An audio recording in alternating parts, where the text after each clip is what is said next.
2026년 2월 11일 수요일 아침입니다. 출근길 운전하시면서 혹은 대중교통 안에서 잠시 하루를 준비하시면서 저희 방송 듣고 계신 분들 많으시죠? 복잡한 차트나 기사를 일일이 찾아보시지 않으셔도 편안하게 귀로만 들으시면 오늘 암호화폐 시장의 가장 중요한 흐름을 완벽하게 따라잡으실 수 있도록 저희가 핵심만 뽑아왔습니다. 네, 오늘 시장의 온도가 겉보기엔 좀 쌀쌀한데요. 그 물밑에서는 아주 뜨거운 움직임들이 감지되고 있어요. 오늘 저희가 주목할 큰 흐름은 한 세 가지 정도 됩니다. 아, 세 가지요. 네. 첫째는 시장의 큰손, 고래들은 지금 뭘 하고 있는가. 둘째, 오랜 족쇄를 풀어낸 리플, XRP의 미래. 그리고 마지막으로 이 모든 판을 바꿀 수 있는 이더리움의 기술적 진화와 또 각국 정부의 서로 다른 셈법까지 한번 짚어보겠습니다. 좋습니다. 그럼 첫 번째 이야기부터 바로 시작해보죠. 시장의 큰손, 고래들의 움직임입니다. 저희가 미트레이드랑 페맥스 자료를 좀 보니까요. 정말 눈에 확 띄는 헤드라인이 있더라고요. 개미는 털릴 때 고래는 담았다. 하하, 굉장히 자극적인 표현이죠. 네, 근데 이게 실제로 데이터를 보니까 정말 그렇더라고요. 2월 4일에서 8일 사이, 그러니까 시장이 꽤 불안정했던 그 시기에 말이죠. 1만 개에서 10만 개의 이더리움을 가진 고래 지갑들이 무려 52만 개의 이더리움을 사들였어요. 52만 개요? 와. 네, 그런데 같은 기간에 개인 투자자들은 오히려 23만 3천 개를 팔았습니다. 이 손바뀜 현상, 이게 뭘 의미하는 건지, 그리고 고래나 손바뀜 같은 용어가 좀 낯선 분들을 위해서 쉽게 설명 좀 부탁드릴게요. 아주 정확한 지적이십니다.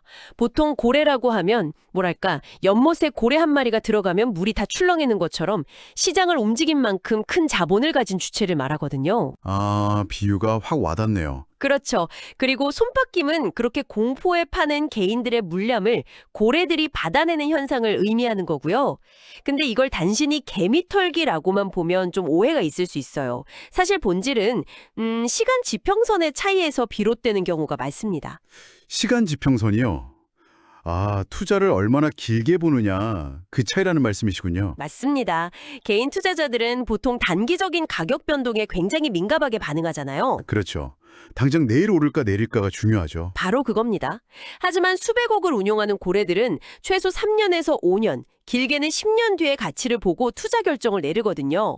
그들에게 지금의 10%, 20% 하락은 장기적인 관점에서 보면 오히려 박앤세일 기간인 셈이죠. 아, 더 싸게 살 수 있는 기회다. 네, 더 많은 물량을 확보할 절호의 기회로 보는 겁니다. 그래서 온체인 데이터를 보면 단기 투자자들이 공포에 던지는 물량을 장기 투자자들이 꾸준히 받아내는 패턴이 반복적으로 나타나는 거고요. 아, 그렇게 보니 이해가 되네요. 그럼 지금 청취자분들 입장에서는 이런 고래들의 매집 신호를 이제 바닥이니까 들어가도 좋다, 이런 청신호로 봐도 될까요? 그게 바로 이 시장의 어려운 점입니다. 미트레이더 자료를 보면 아직은 섣불리 안심할 수 없는 이유도 분명히 존재해요. 현물 시장이랑 파생 상품 시장의 분위기가 완전히 다르거든요. 아, 다른가요? 네, 두 가지 지표가 경고등을 켜고 있습니다. 첫째, 바이낸스 선물 시장에서 가격 하락에 베팅하는 숏 포지션 거래량이 다시 늘고 있어요. 순 매수 거래량이 마이너스로 돌아섰다는 건데 이건 단계적으로 가격이 더 내릴 거라고 보는 트레이더들이 많다는 뜻입니다. 현물은 고래들이 사는데 선물 시장에선 하락을 점친다니 정말 혼란스럽네요. 또 다른 지표는 뭔가요? 둘째는 코인베이스 프리미엄입니다. 코인베이스는 미국의 기관 투자자들이 주로 이용하는 거래소인데요. 이곳의 비트코인 가격이 다른 글로벌 거래소보다 계속 낮게 유지되고 있어요. 이게 마이너스라는 건 미국의 큰 손들이 아직은 적극적으로 매수에 나서지 않고 관망하고 있다는 아주 강력한 신호거든요. 아, 그러니까 장기 투자 고래들은 슬슬 담기 시작했는데 단기 트레이더나 미국 기관들은 아직 좀 지켜보고 있다. 이런 거군요. 정확합니다. 시장의 이중적인 모습이 그대로 드러나는 대목이죠. 이게 이더리움뿐만이 아니더라고요. 페맥스나 비트코인 이더리움 뉴스 자료를 보니까 한 OTC, 그러니까 장외거래 고래가 최근 하락기에 비트코인하고 이더리움을 합쳐서 거의 4억 8천만 달러. 4억 8천만 달러요? 네, 우리 돈으로 6천억 원이 넘는 돈을 썼다는 분석도 있고요. 또 다른 분석에서는 최근 단 10시간 동안 여러 고래와 거래소들이 총 25억에서 35억 달러 상당의 비트코인을 매수했다고 추정하기도 했습니다. 와, 정말 물밑에서는 엄청난 움직임이 있었네요. 그렇죠. 겉으로 보이는 가격은 흔들리지만 그 아래에서는 분명 의미 있는 자금 이동이 일어나고 있다는 신호로 볼 수 있겠네요. 맞습니다. 그래서 가격만 보지 말고 그 가격 뒤에서 돈이 어디로 흐르는지를 함께 봐야 시장의 진짜 방향을 읽을 수 있습니다. 네, 이렇게 기관들의 움직임에 대해 이야기하다 보니 자연스럽게 다음 주제로 넘어가게 되네요. 바로 리플, XRP 소식입니다. 사실 그동안 많은 기관들이 리플에 관심을 가지면서도 주저했던 가장 큰 이유가 바로 SEC와의 소송 문제였잖아요. 그렇죠. 그 규제 불확실성이 발목을 계속 잡았죠. 그런데 브레이브 뉴 코인 자료를 보니까 이 지긋지긋한 법적 다툼이 드디어 완전히 끝났다고 합니다. 네, 2025년 8월 7일을 기점으로 양측이 모든 항소를 취하하기로 최종 합의하면서 리플을 둘러싼 가장 큰 리스크가 사라졌습니다. 2023년 7월 판결의 핵심을 다시 한번 짚어드리면 리플이 기관 투자자에게 판매한 XRP는 증권법 위반. 하지만 거래소를 통해 일반 대중에게 판매한 XRP는 증권이 아니다. 이런 절묘한 판결이었죠. 사실상 절반의 승리라고들 했는데 이게 시장에서는 거의 완전한 승리로 받아들여지는 분위기였어요. 이 판결이 왜 그렇게 중요했던 건가요? 다른 수많은 알트코인들에게 하나의 가이드라인을 제시했기 때문입니다. 어떻게 팔아야 증권이 아닌가에 대한 선례를 남긴 거죠. 그리고 더 중요한 건 말씀하신 대로 기관 투자자들에게 안전 신호를 줬다는 점입니다. 이제 리플은 미국 법원으로부터 일종의 공인을 받은 셈이니까요. 그 증거가 바로 나오더라고요.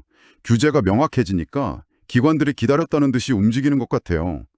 코인마켓캡 자료를 보니까 리플이 영국의 거대 자산운용사 아비바 인베스터스랑 손잡고 RWA, 즉 실물자산 토큰화 사업에 뛰어든다고 발표했더군요. 바로 그겁니다. RWA, Real World Assets. 요즘 가장 뜨거운 키워드 중 하나죠. 부동산, 미술품, 주식처럼 현실 세계의 모든 자산을 블록체인 위에 디지털 토큰으로 옮겨오는 기술인데요. 제가 쉬운 예시 하나 들어볼게요. 우리가 10억짜리 강남 빌딩에 투자하고 싶다고 해보죠. 오, 불가능하죠. 그렇죠. 그런데 이 빌딩의 소유권을 10만 개의 디지털 토큰으로 쪼개서 한 개에 1만 원씩 XRP 원장 위에서 발행한다고 상상해 보세요. 그럼 우리는 이제 커피 한 잔 값으로 강남 빌딩의 지분을 사고 팔 수 있게 되는 겁니다. 와, 빌딩을 주식처럼 쪼개서 사고 판다. 듣기만 해도 정말 거대한 변화네요. 이게 바로 RWA 토큰화의 위력입니다. 금융의 민주화죠. 리플이 하려는 게 바로 이런 겁니다. 규제가 해결되니 이렇게 미래지향적인 사업이 바로 추진되는군요. 그럼 이제 리플 가격도 훨훨 날아갈 일만 남은 걸까요? 그런데 저희가 본 크립토랭크 자료를 보면 분석가들의 단기 전망은 또 그렇지만 않더라고요. 네, 여기서 또다시 장기적인 펀더멘탈과 단기적인 시장 심리의 괴리가 나타납니다. 다라 같은 분석가는 비트코인이 조정을 받으면 XRP 가격이 0.87달러까지 떨어질 수 있다고 보고 있고요.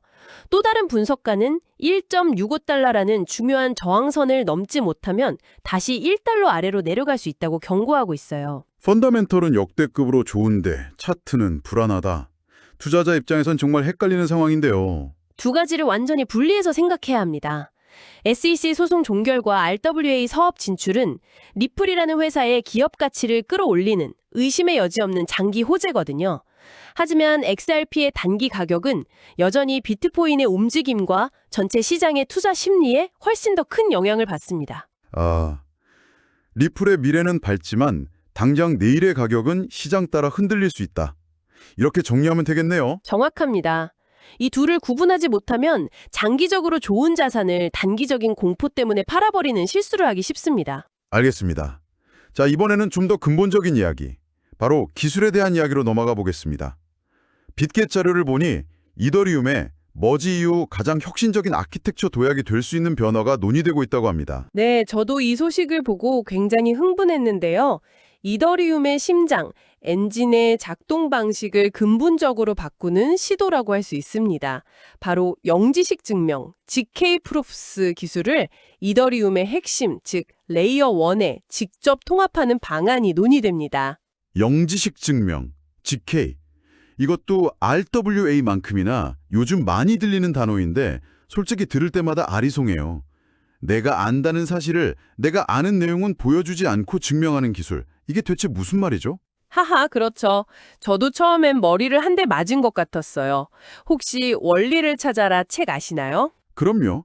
빽빽한 그림 속에서 빨간 줄무늬 옷 입은 원리 찾는 거잖아요. 맞습니다. 제가 그 책에서 원리를 찾았다고 가정해 보죠. 근데 당신에게 원리가 어디 있는지는 알려주기 싫어요. 대신 제가 원리를 찾았다는 사실 자체는 증명하고 싶습니다. 어떻게 하면 될까요? 아주 큰 종이를 가져와서 원리가 있는 부분만 원리 모양으로 오려냅니다. 그리고 그 종이로 책을 덮어서 그 구멍을 통해 원리만 딱 보이게 당신에게 보여주는 거예요. 아, 그렇게 하면 저는 책의 다른 부분은 전혀 볼 수 없으니 원리의 위치 정보는 모르지만 어쨌든 구멍으로 원리가 보이는 걸 봤으니까 당신이 원리를 찾았다는 사실은 100% 믿을 수 있겠네요. 와, 이거 정말 기가 막힌 비유인데요. 바로 그게 영지식 증명의 핵심 원리입니다. 이 기술을 이더리움 블록 검증에 적용하겠다는 겁니다. 지금까지는 모든 거래를 일일이 다시 실행해 보면서 이 블록이 진짜 맞나를 확인해야 했거든요. 아주 비효율적이었죠. 그렇죠. 모든 걸 다 재계산해야 하니까요. 하지만 영지식 증명을 도입하면 그럴 필요 없이 암호화된 증명 하나만 딱 확인하며 끝나는 겁니다. 원리 찾듯이요. 와, 그럼 검증에 필요한 시간과 컴퓨터 파워가 극적으로 줄어들겠네요. 네. 그래서 세 가지 거대한 변화가 옵니다. 속도가 빨라지고요. 이게 정말 중요한데 탈중앙성이 엄청나게 강화됩니다. 블록 검증에 필요한 컴퓨터 사양이 획기적으로 낮아져서 이제 우리가 쓰는 평범한 노트북으로도 누구나 이더리움 검증자로 참여할 수 있는 시대가 열리는 거죠. 와, 그건 정말 대단한데요? 그리고 마지막으로 확장성. 이더리움의 고질병이었던 비싼 수수료와 느린 속도 문제를 해결할 중요한 열쇠가 될 수 있습니다. 그래서 머지 이후 가장 큰 변화라는 평가가 나오는 거군요. 머지가 이더리움의 엔진을 바꾼 것이라면 이번 변화는 그 차가 달리던 좁은 국도를 아예 초고속 하이웨이로 바꾸는 공사라고 할 수 있겠네요. 완벽한 비유입니다. 네트워크의 체질 자체를 바꾸는 엄청난 잠재력을 가진 업데이트죠. 정말 기대가 됩니다. 하지만 이런 기술 발전도 결국 각국 정부의 규제라는 벽 앞에서는 힘을 못 쓸 수도 있잖아요. 마지막으로 코인스피커 자료를 기반으로 한국, 영국, 인도의 규제 동향을 살펴보겠습니다. 정말 각자 완전히 다른 길을 가고 있더라고요. 네, 암호화폐를 각국 정부가 어떤 시각으로 바라보는지를 명확하게 보여주는 사례들입니다. 먼저 영국은 리스크 관리에 방점을 찍고 규제를 강화하는 쪽입니다. 정치 자금의 투명성을 이유로 정당에 대한 암호화폐 기부를 금지해야 한다는 주장이 나오고 있어요. 반면에 인도는 통제와 감시에 초점을 맞추는 것 같아요. 맞습니다. 이용자 신원 확인, KYC 절차를 거의 감시에 가까울 정도로 강화했습니다. 계정 인증할 때 실시간 셀카 영상, GPS 위치 정보, IP 주소까지 다 내라고 하니까요. 사실상 모든 거래를 들여다보겠다는 거죠. 영국은 막고 인도는 감시하고 그런데 한국은 정반대의 길을 가고 있어서 정말 놀랐습니다. 네, 한국은 산업 육성을 목표로 개방의 문을 열었습니다. 이건 정말 중요한 변화인데요. 2017년 이후 무려 9년간 금지되었던 법인의 암호화폐 직접 투자를 허용하는 가이드라인에 금융위가 준비 중이거든요. 와, 9년 만에요? 네, 상장사나 전문 투자기관이 자기 자본의 최대 5%까지 시총 상위 20개 정도의 안정적인 코인에 한해 투자가 가능해질 전망입니다. 예를 들면 네이버 같은 대기업이 회사 자금으로 비트코인을 직접 살 수 있는 길이 열린다는 거죠. 와, 이게 시장에 미칠 파급력이 어마어마할 것 같은데요. 그렇죠. 지금까지는 개인 투자자들의 자금이 줄을 잃었다면 이제는 훨씬 더 크고 안정적인 기업 자금이 유입될 수 있는 물꼬가 트이는 겁니다. 시장의 체급 자체가 달라질 수 있죠. 네, 오늘 정말 깊이 있는 이야기들을 나눠봤네요. 한번 정리해 보겠습니다. 고래들은 조용히 매집을 하고 있었고 소송을 끝낸 리플은 RWA라는 새로운 날개를 달았습니다. 이더리움은 영지식 증명이라는 기술 혁신을 준비하고 있고요.